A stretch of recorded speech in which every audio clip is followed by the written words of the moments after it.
Gianna siempre ha sido una niña muy feliz desde pequeñita. Esperaba en la cuna y me recibía con besos. ¡Mua, mua! Entonces, todavía me acuerdo de estos momentos hermosos. No lloraba ni nada, sino me esperaba que entrara y me recibía besos. Es el regalo más lindo que me ha dado la vida y se lo digo todas las mañanas cuando la despierto, que me dice, ya no me digas más, mami. La primera vez que escuchamos del diagnóstico, entré en un choque total. Yo no tenía ni idea lo que era la fibrosis quística. Fue un momento muy, muy difícil porque nunca me había preparado para escuchar algo así. Uno siempre quiere tener un niño saludable. Primero, entender que se va aprendiendo con el tiempo, que no tenemos que saberlo todo en este momento, porque a veces nos sentimos inadecuados, que no sabemos suficiente, la terminología es nueva, las medicinas, la alimentación. A veces uno siente que no va a poder hacerlo. Pero entender que en algún momento se vuelve como un nuevo normal, una nueva normalidad. Yo ya a veces inclusive voy a algún lado y ya estoy buscando las enzimas así no tenga mi hija. No necesito en este momento. Entonces se vuelve tan parte de un hábito, ¿sí? Entonces entender que con el tiempo vamos a aprender y que no tenemos que saberlo todo ya, sino que poco a poco vamos a adquirir ese conocimiento cuando se refiere a las terapias de los niños. Ahora sí hablo de la parte emocional. Tuve un énfasis muy grande en apreciar cada instante y en darle muchísimo amor y estar consciente cada momento que estaba con ella. Es una combinación de algo bien difícil y por el otro lado das más que quizás si no tienes un niño con una condición especial porque es importante cada instante. El tiempo que uno necesita más apoyo son los primeros 2 años. Porque hay mucha crisis, hay muchas cosas nuevas, todavía las cosas no son orgánicas y encima siempre tienes el miedo de, ok, esto pasó porque tiene fibrosis quística o porque eso hacen los bebés o no. Te vuelves paranoico con bacterias, con la esterilidad de las cosas, con todo.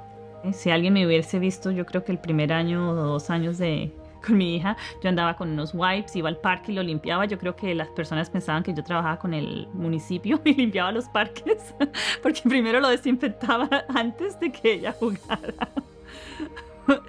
Y entonces, lógico, entonces eso es una sobreprotección impresionante, ¿no? Que no lo toque nada, las bacterias, porque estaba asustada. Y luego, como te digo, con el tiempo tú vas aprendiendo que ellos van a tener a veces algunas bacterias que los afectan, pero se van a recuperar y hay tratamientos y puedes manejarlo. Entonces te vas calmando y vas pensando, ok, todas las veces no es de vida o muerte, ¿sí? Como te digo, tenía miedo de todo la iba a afectar. Los primeros 6 meses era con una señal, no se acerquen. Eso hizo un poquito difícil la relación a veces en familia porque pues, mi familia también se sentían como que no nos queremos acercar mucho, no sabían cuáles eran los límites. Todos han sido súper generosos en brindar una mano, en ir a los eventos, aprender. Entonces es muy lindo tener todo ese soporte. Sí, yo no sé cómo se haría solo no se puede. Por más que te quieran los amigos y la familia, hay muchas cosas que no entienden porque no pueden relacionarse. Si uno quiere sentir un apoyo emocional de lo que se siente ser padre con fibrosis quística, definitivamente es otro padre con fibrosis quística. Fui a donde unos papás estaban haciendo la terapia a su hija y me senté al lado y vi cómo le hicieron la terapia a su hija. La alimentación, las enzimas, que funciona mejor para cada persona. Nebulizarlos cuando están bebecitos. Y para mí eso fue muchísimo mejor que el 50 explicaciones del médico. No porque ellos no hagan muy buen trabajo, sino que una cosa es que te lo digan y otra cosa es que tú lo veas hacer, ¿sí? Y también de ver otros seres humanos que viven la condición con la condición y están bien, entonces eso nos da esperanza. Porque a veces cuando vemos situaciones muy severas, como que nos asustamos y pensamos eso es lo único que ocurre, y hay un gran espectro.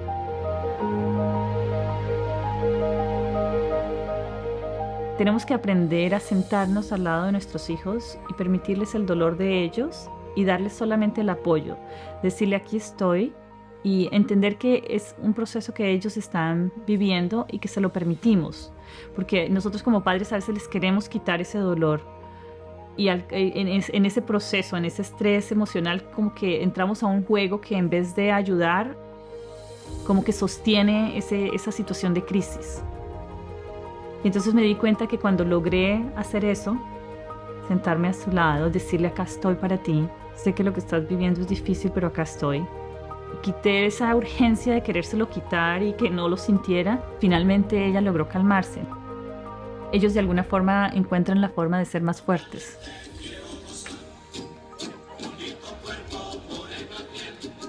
Quiero que ella tenga la vida más normal que pueda y para ello a veces tengo que dejarla ser un niño normal, ¿sí?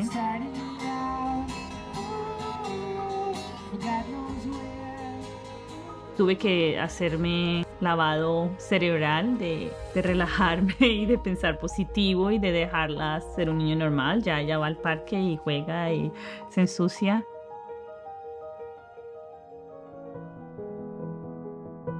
Cuidado personal es muy importante porque nosotros nos olvidamos de que existimos. A veces personas decían, ¿has visto tal cosa? Decían, no me he visto ni siquiera yo en el espejo, ¿ok?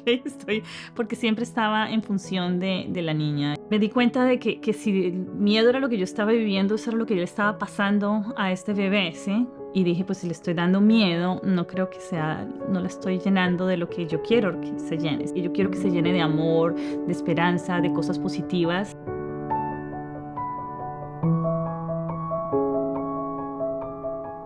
Entonces tener esa conciencia de cuidarnos nosotros como seres humanos. Yo creo que todos los seres humanos tenemos que aprender a cuidarnos, a entendernos, a sanar muchas cosas que tenemos en la vida, emocionalmente, espiritualmente. Ser mejores. Pues un niño con una condición especial realmente es una invitación insistente a que seamos la mejor versión de nosotros mismos. La mayoría de veces creo que nos enfocamos más en la parte traumática y entonces eso nos deja como frenados en la vida. Pero cuando nos comenzamos a dar cuenta que después de un trauma grande viene un gran crecimiento y nos enfocamos en el crecimiento, es algo lindo. Escucho los pajaritos, pero no veo ninguno. Entonces te da una perspectiva diferente y una gratitud por la vida, por cada instante. Mira, vi un pajarito por ahí. ¿Viste un pajarito? Sí, ¿qué se llama? Pero también aceptando en cierta manera. Es muy importante. Es algo que permite más felicidad en la vida. Puedo esperar lo mejor, pero tengo que vivir la vida como venga. Porque no podemos controlar la severidad de la condición como tal, pero sí podemos controlar la cantidad de amor que les damos, qué tan felices tratamos de que sean. Sí, claro, yo aquí estoy diciendo que soy muy espiritual y muy centrada, pero realmente cuando hay momentos difíciles, también soy humana y bastante humana. Entonces, la primera vez que mi hija fue hospitalizada, todo estaba muy nuevo y cualquier cosa que pasaba para mí era aquí fue. Se acabó el mundo, ¿sí? Entonces estaba en ese sistema de alerta constante. Y yo me acuerdo que todo el mundo me miraba porque pues yo no podía controlarme y yo lloraba a gritos, que yo creo que dijeron, wow, tienen que traer a alguien a calmar a esa mamá. Yo me crié en una finca. Todo era muy orgánico, muy natural. Y mi papá todos los días nos decía que la comida sea tu medicina para que la medicina no sea tu comida. Encima de todo, el pueblo era pequeño y la gente que iba al hospital iba a morirse, ¿sí? Entonces mi relación era, ok, uno va al hospital a morirse y se toma medicinas cuando eres un fracaso. Y aquí yo estaba con mi bebé en brazos, dándole medicinas desde que nació. Y ahora la estaba llevando al hospital, o sea, fracaso total. Y en ese momento también yo pensé, ok, ¿cómo hago yo para manejar esta situación, sí?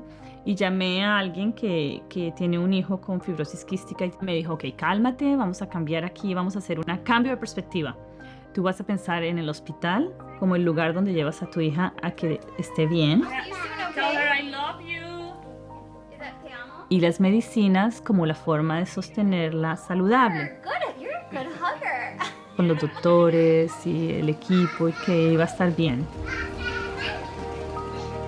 Como dicen, el milagro más grande es un cambio de perspectiva. Ahí fue el milagro más grande, comenzar a cambiar la perspectiva. No todos los niños necesitan hospitalización como ella.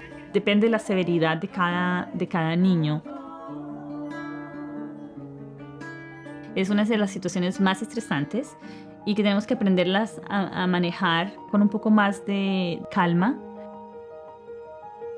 Aprender a saber que las cosas van a trabajar de la mejor manera. Alguna vez dijo que era el peor hotel que había estado, ¿sí? Porque cuando la hospitalizaron ella, acabábamos de venir a una vacación y ella pensó, pues si uno empaca las maletas y se va a quedar allá, es un hotel, ¿no? Entonces me dijo, mami, nunca más me vuelvas a traer a este hotel, porque este es el peor hotel que he estado. No lo dejan a uno dormir. A mí no me dejan ir a la piscina. Y encima de todo vienen y me chuzan todo el tiempo. No, este es el peor hotel, mami. A este hotel no me vuelvas a traer nunca. Me pareció tan tierna. Tenía apenas 3 años. Y es lindo y difícil para mí porque quisiera quisiera decirle no, nunca te vuelvo a traer aquí, pero no es una promesa que puedo cumplir, ¿no?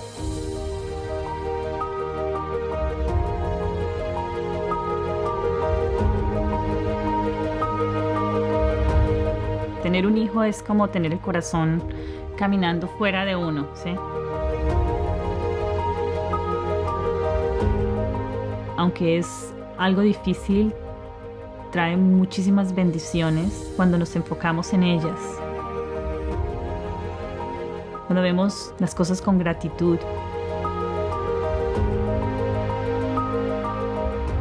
Pienso que a veces las cosas que más lo hacen a uno crecer son las más difíciles. Nos hace poner la vida en perspectiva. Nos hace poner lo que es realmente importante como una prioridad. Esa ha sido mi misión con mi hija, cómo transformar el dolor en amor.